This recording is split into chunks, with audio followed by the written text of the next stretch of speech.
Olá, meus irmãos e irmãs, sejam bem-vindos ao canal Vinícius Siqueira.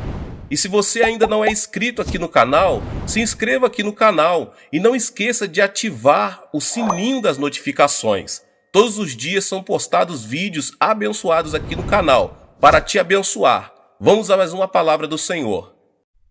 A porta para o exercício da autoridade tem seu pivô em duas frases que Paulo orou em Efésios, fazendo-o sentar à sua direita nos lugares celestiais, Efésios 1:20, e, juntamente com ele, nos ressuscitou, Efésios 2:6. Medite nessas duas orações. Aprenda a fazer delas sua oração. Alimente-se com as verdades nelas contidas até que se tornem uma parte de sua consciência interior. Então, elas dominarão sua vida, mas não tente aceitá-las racionalmente. Tem que obter a revelação delas em seu espírito. Note que não somente está escrito assentado à direita do Pai, acima de todos os poderes da esfera de Satanás, mas que estamos lá também porque Deus ressuscitou-nos juntamente. Não somente fomos assentados, mas observe onde estamos assentados, acima de todo o principado e potestade e poder e domínio, Efésios 1:21. Na mente de Deus, fomos ressuscitados quando Cristo foi ressuscitado. Quando Cristo se assentou, nos assentamos também. E é onde estamos agora. Posicionalmente falando, estamos sentados à direita do Pai com Cristo. O ato de Cristo estar sentado implica em que, por enquanto, certos aspectos de sua obra estão suspensos. Toda autoridade que foi dada a Cristo pertence a nós, por meio dele, e podemos exercitá-la. Nós o ajudamos realizando sua obra na face da terra. E um aspecto de sua obra que a palavra de Deus nos fala que façamos é derrotar o diabo. De fato, Cristo não pode fazer sua obra na terra sem nós. Alguém pode argumentar: bem, ele pode viver sem mim, mas eu preciso dele. Não, ele não pode viver sem você mais do que você não pode viver sem ele. Veja, a verdade que Paulo está ressaltando aqui em Efésios é que Cristo é a cabeça e nós somos o corpo. Que tal se seu corpo dissesse: posso viver sem minha cabeça, não preciso dela? Não, seu corpo não pode viver sem sua cabeça. E se sua cabeça dissesse: bem, posso viver sem meu corpo, não preciso do resto dele, posso viver sem as mãos e os pés. Não, você não pode. Da mesma forma, Cristo não pode viver sem nós, porque a obra de Cristo e de Deus é realizada através do corpo de Cristo.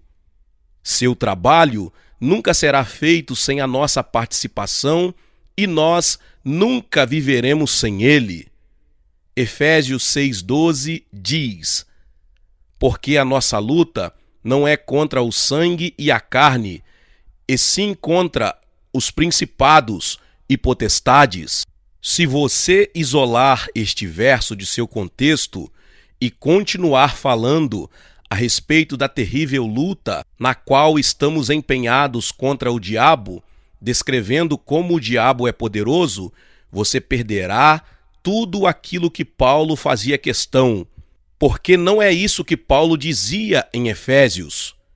Lembre-se, quando Paulo escreveu essa carta à igreja em Éfeso, ele não a dividiu em capítulos e versículos.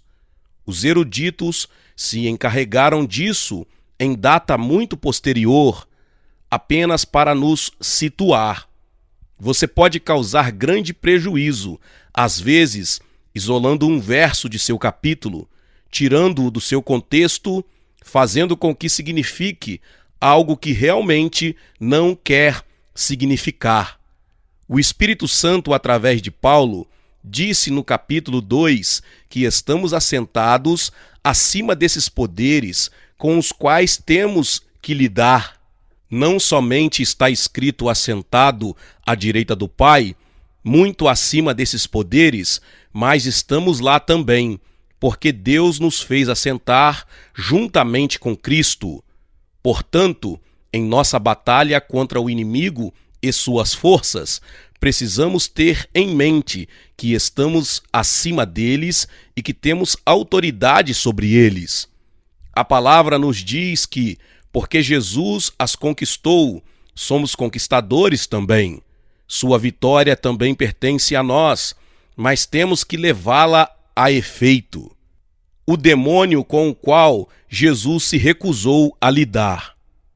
Em 1952, o Senhor Jesus Cristo me apareceu numa visão e falou comigo por mais ou menos 1h30 sobre o diabo, demônios e possessão demoníaca. No final daquela visão, um espírito maligno que parecia um macaquinho ou um duende correu entre mim e Jesus, espalhando alguma coisa parecida com fumaça ou nuvem escura. Então este demônio começou a pular, gritando com uma voz estridente: Iakitiaki, Iakitiaki, Iakitiaki. Eu não podia ver a Jesus, nem entender o que ele dizia. Durante todo o tempo dessa experiência, Jesus estava me ensinando alguma coisa. E se prestar atenção, você encontrará resposta aqui para muitas coisas que o têm perturbado. Não podia compreender porque Jesus permitia ao demônio fazer tanta algazarra. Fiquei imaginando a razão porque Jesus não repreendeu o demônio para que eu pudesse ouvir o que ele falava. Esperei algum tempo, mas Jesus não tomou nenhuma atitude com relação ao demônio. Jesus ainda estava falando, mas eu não podia entender uma palavra sequer do que dizia, e eu precisava ouvir, porque ele dava instruções referentes ao diabo, demônios e como exercer autoridade. Pensei comigo mesmo: será que o Senhor não sabe que não estou ouvindo o que ele queria que ouvisse? Preciso ouvir isto. Estou perdendo. Quase entrei em pânico. Fiquei tão desesperado que gritei: no nome de Jesus, espírito tolo, te ordeno que pares. No mesmo instante que disse isso, o demôniozinho caiu no chão como um saco de feijão e a nuvem negra desapareceu. O demônio ficou ali no chão tremendo, choramingando e gemendo como um cachorrinho acossado. Nem olhava para mim. Não somente cales a boca, mas saias daqui em nome de Jesus, ordenei.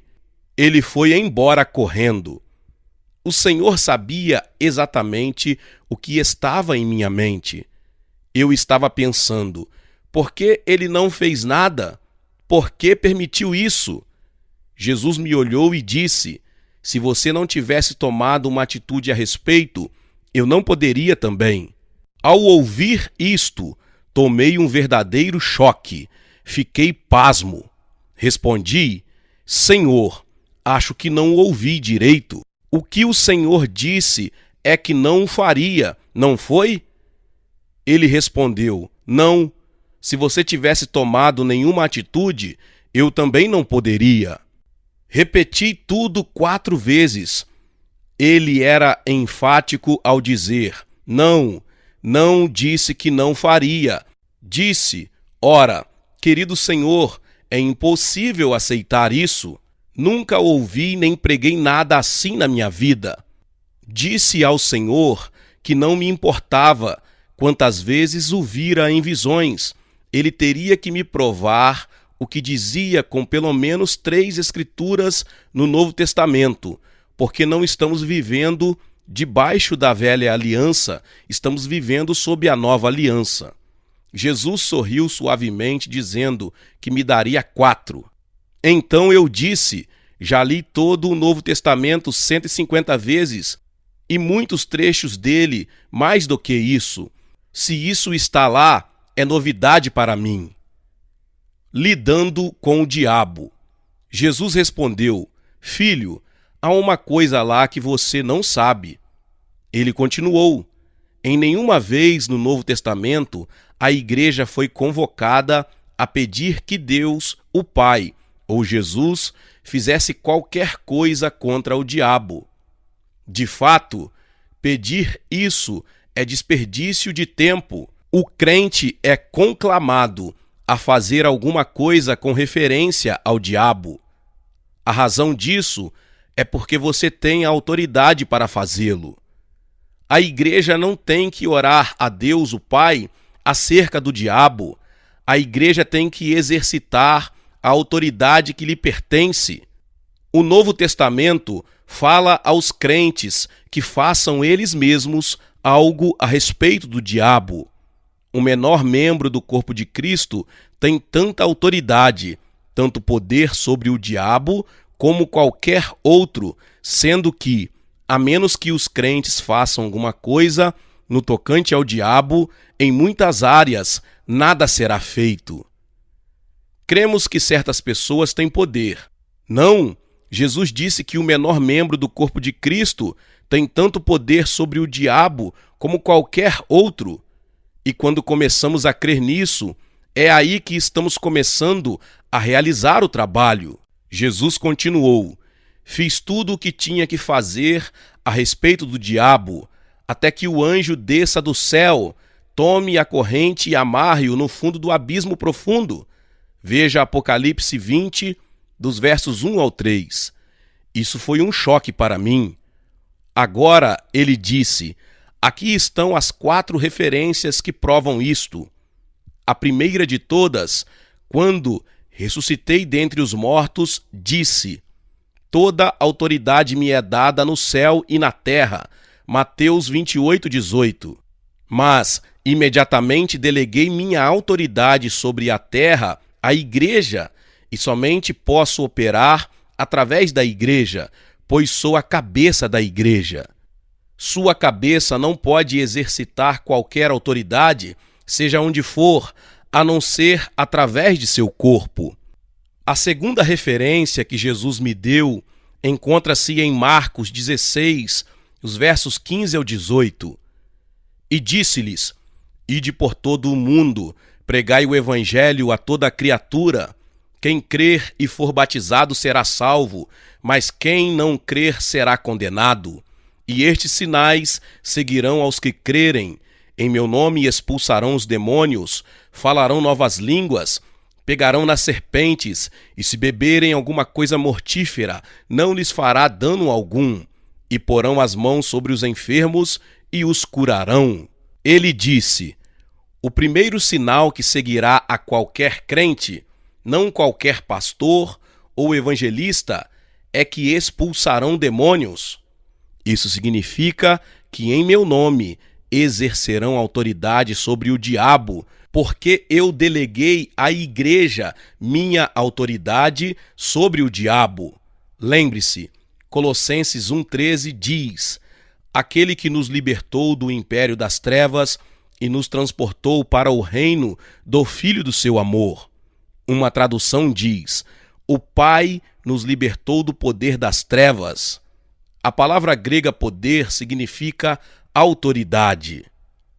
O verso deveria ser assim: o Pai nos libertou da autoridade das trevas e nos transportou para o reino de seu querido Filho. Deus já nos libertou da autoridade das trevas.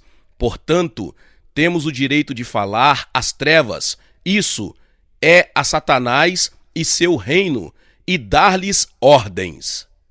Exercitando autoridade sobre outros. Os crentes têm autoridade sobre o diabo, podem anular o poder do diabo se este se manifestar em qualquer área de suas vidas ou das vidas dos seus amados. Eles têm autoridade. Eles serão livres do inimigo, já que obtiveram o direito de exercitar autoridade sobre ele. Isso não significa, entretanto, que sairão às ruas expulsando o demônio de todos que encontrarem. Significa, primeiramente, que exercerão autoridade sobre o diabo em suas próprias vidas. Você tem que entender que tem autoridade sobre sua casa, mas não tem sobre a de outra pessoa. A autoridade espiritual é muito semelhante à autoridade natural. Por exemplo, você não tem autoridade sobre meu dinheiro. Você não pode me dizer o que fazer com meu dinheiro, a menos que lhe dê permissão para isso. Você não tem autoridade sobre meus filhos. Você pode fazer com que o diabo desista de algumas de suas manobras na vida de uma outra pessoa, mas você não pode sempre expulsá-lo, porque não tem autoridade naquela casa. Aqui está algo muitas vezes mal entendido. Somente através da intercessão podemos exercer autoridade espiritual na família de uma outra pessoa. A próxima referência que Jesus me deu foi em Tiago capítulo 4, verso 7. Resisti ao diabo e ele fugirá de vós. O crente tem que ter autoridade sobre o diabo, ou a Bíblia não lhe diria para fazer alguma coisa no tocante ao diabo. A Escritura não diz que o diabo fugirá de Jesus, diz que ele fugirá de você. Da mesma maneira, você não ora para que Jesus imponha as mãos sobre o enfermo, você o faz.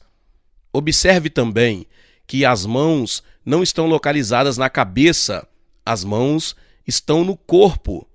Eles imporão as mãos sobre os enfermos e eles ficarão curados. Quando você impõe as mãos, está exercendo autoridade sobre o diabo. Essa autoridade é sua. Sinta-se você possuidor dela ou não. A autoridade não tem nada a ver com os sentimentos, porém você precisa exercitá-la. Após aquela visão, e depois que recebi de Jesus aquele verso em Tiago, meu espírito me disse que a palavra fugir era significativa.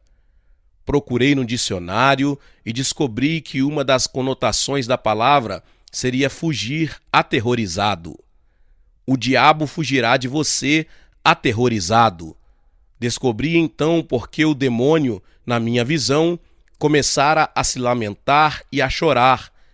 Ele estava aterrorizado. Desde então, tenho visto outros demônios temerem de medo, enquanto exerço sobre eles a autoridade que Deus me deu.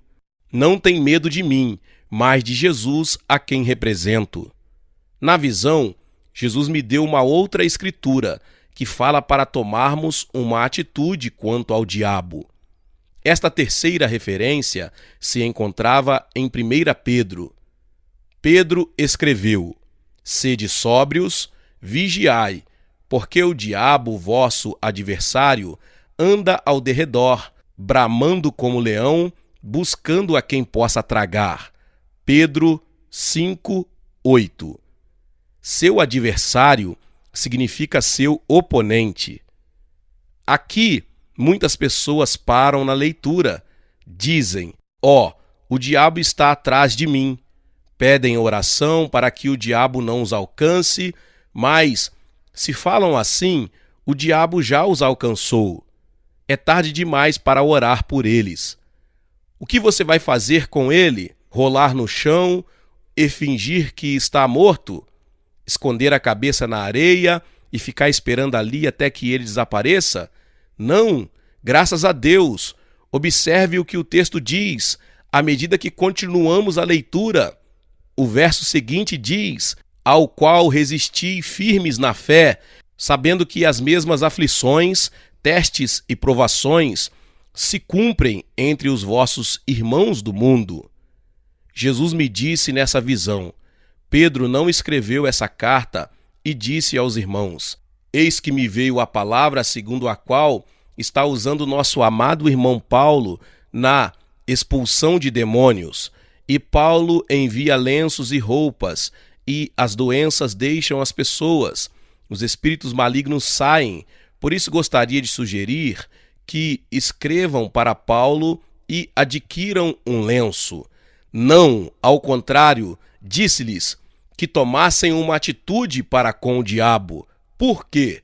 Porque tinham autoridade sobre ele. O Espírito de Deus, através do apóstolo Paulo, não lhe diria para fazer também qualquer coisa para a qual você não estivesse capacitado. A razão disso está no fato de que a cada crente tem a mesma autoridade que Paulo tinha em Jesus Cristo. Pedro não está dizendo que apenas Paulo expulsaria demônios ou que Paulo resistiria ao diabo por nós. Por que pedir a Paulo para fazê-lo quando você pode fazê-lo por você mesmo? Ficando na brecha por bebês cristãos. As pessoas estão sempre me perguntando por que não são curadas. Algumas pensam que há alguma coisa errada com o pregador que orou por elas. Explico-lhes que quando foram salvas, eram como bebês e Deus permitiu que outros orassem por eles e os carregassem na fé. Mas depois de algum tempo, Deus espera que esse neném cresça, ande e comece a fazer as coisas por si mesmo. Deus põe o bebê no chão e diz que ande. Muitos, porém, não o fazem. Há um grande número de pessoas que ainda querem continuar como bebês e pedem a uma outra pessoa que ore por elas todo o tempo. Queremos ajudar os que necessitam, mas precisamos ensinar as pessoas que elas podem crescer e exercer sua autoridade, porque o tempo virá quando terão que usar de sua própria autoridade se quiserem ter suas orações respondidas. Certa ocasião, minha esposa e eu nos hospedamos com um casal enquanto assistíamos a uma convenção. A esposa estivera em nossa igreja antes de se casar. Pediram-nos que orássemos pelo bebezinho deles, de apenas alguns meses de idade, que tinha uma hérnia. Os médicos queriam operá-lo. Amaldiçoamos a hérnia e ordenamos que se atrofiasse e morresse. Em poucos dias, ela desapareceu completamente e o bebê não mais precisou de ser operado. A mãe do bebê disse: irmão Reagan, não quero permanecer crítica, mas em nossa igreja parece que nós, os mais novos, somos os únicos que acreditamos em cura divina. Não sabia a quem pedir que orasse pelo bebê antes que você chegasse, porque nunca ninguém foi curado aqui. Devíamos ficar mais fortes à medida que fôssemos ficando mais velhos, mas em geral não é o que ocorre. Na igreja dela, assim como em muitas outras, a maioria das pessoas foram salvas quando eram mais jovens e naquela época Deus permitia que outros orassem por elas. Entretanto, devido à falta de instrução apropriada, permaneceram no estágio infantil do desenvolvimento cristão. Dizem, éramos curados logo quando nos tornamos crentes, mas agora isto não acontece mais.